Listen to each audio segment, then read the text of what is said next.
Junto a Valentina García, Laura Roncancio y Geraldine Martínez, yo, Joseph Fuentes, traemos el tema Superbacterias versus bactericidas. El objetivo de esta exposición es abordar la temática expuesta por el canal, en pocas palabras, en su video El apocalipsis de los antibióticos explicado.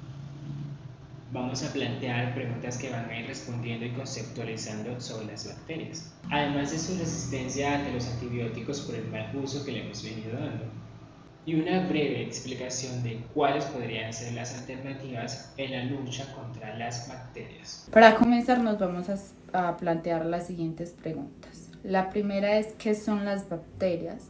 Las bacterias son organismos procariotas unicelulares que se encuentran en casi todas las partes de la Tierra. Son vitales para el ecosistema del planeta.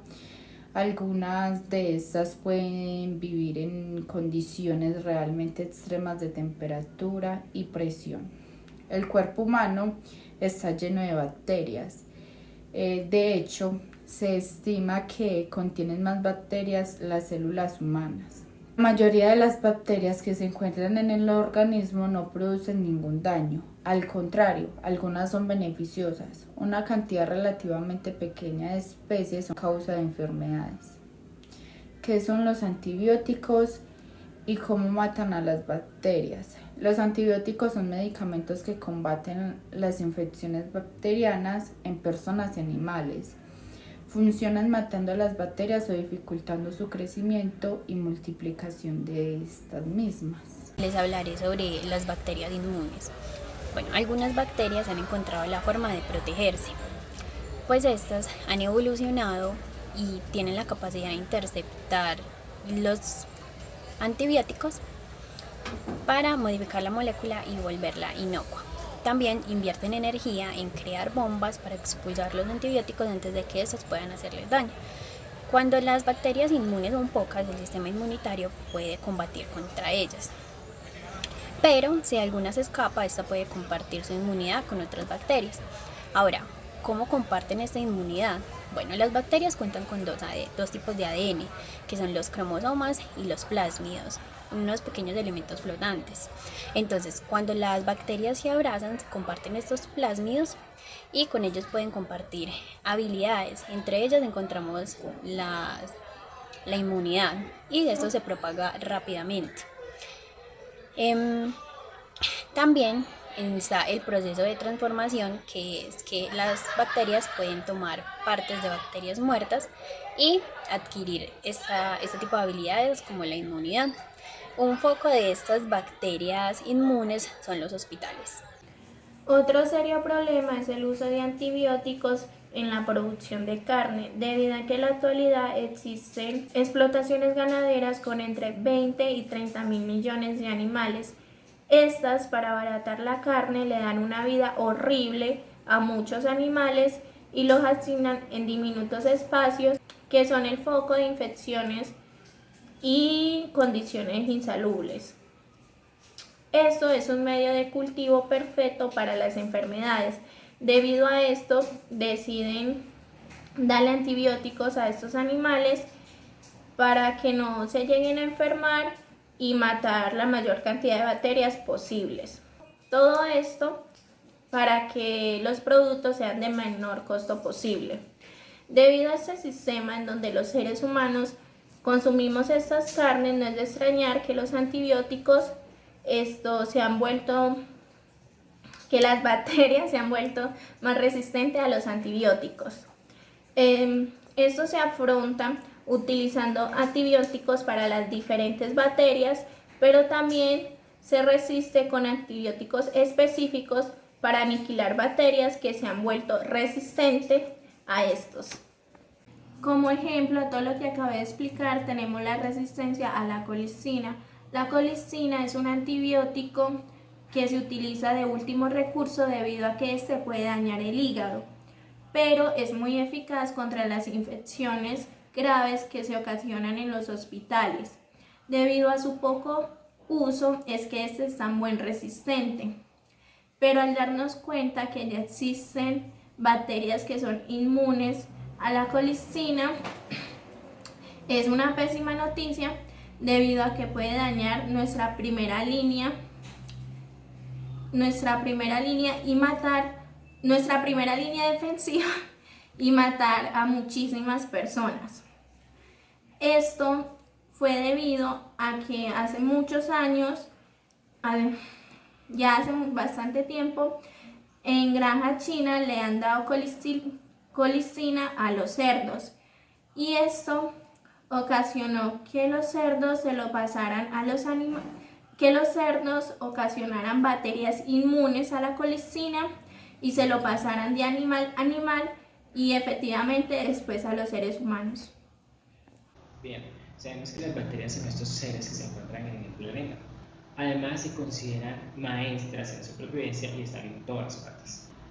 La mayoría nos resultan inofensivas, más que todo algunas que se alojan en nuestro cuerpo y son favorables para algunas de las características en nuestra salud, sin causar ninguna molestia ninguna. Estas bacterias son capaces de evolucionar y lo han venido haciendo gracias al mal uso que se le ha dado a los antibióticos, permitiéndoles defenderse ante estos, reforzando su inmunidad e incluso pasarla a otras bacterias que no poseen estas defensas. Es decir, casi que burlan el funcionamiento bactericida que nos traen los antibióticos, porque incluso esas bacterias, ahora conocidas como superbacterias, tienen la capacidad de enfrentarse ante los antibióticos o superantibióticos que se sabe que eran la última línea de defensa en esta guerra microscópica. Ahora bien, ¿qué podemos hacer para enfrentarnos a las bacterias como alternativa a los antibióticos? En algunos países se ha venido estudiando la posibilidad de usar virus capaces de destruir las bacterias. La fagoterapia es una alternativa que se emplea al uso de un tipo de virus llamado bacteriófago.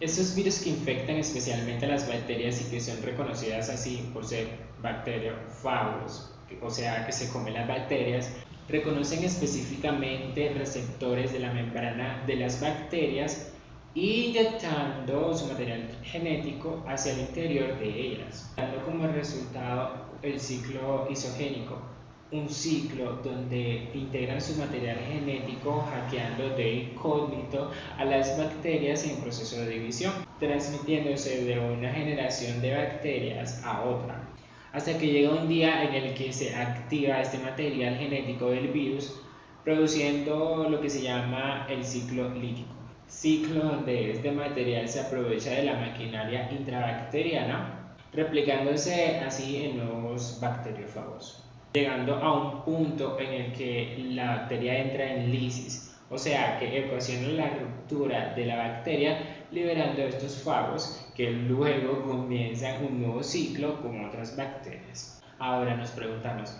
¿la bacteria, así como con los antibióticos, no se vuelven inmunes a los fagos? Claro que sí, como respuesta rápida, sí. Pueden volverse resistentes a los fagos si tienen una mutación que haga que el cambio en la estructura del receptor en su membrana cambie directamente o lo pierdan, haciendo que los fagos no los reconozcan. Lo bueno es que los fagos también son capaces de producir mecanismos antirresistencia al detectar estos receptores alterados por las bacterias o reconocer los nuevos receptores. E incluso los mismos microbiólogos que estudian este proceso podrían dotarlos de mecanismos antirresistencia al tener los fagos un material genético sencillo, el cual permite ser modificados por medio de ingeniería genética, pudiendo ser menos reactivos ante el sistema inmune de nuestro organismo para no ser eliminados antes de hacer su proceso con las bacterias. Además, potenciarles esa acción antimicrobiana o programarlos para que desactiven ese gen de resistencia, ese gen resistente. Ahora, es verdad que la fagoterapia nos está abriendo un montón de estudios que nos permitan en un futuro la utilización de estos fagos para combatir las bacterias. Sin embargo, es cierto que no es el tratamiento definitivo para acabar con ellas, por lo que no está de más recordar el uso adecuado de los antibióticos, dejando de ser utilizados en casos donde no deben ser utilizados o donde no son necesarios, para así no seguir beneficiándolas a las bacterias, que éstas se conviertan en problemas mucho más difíciles de tratar.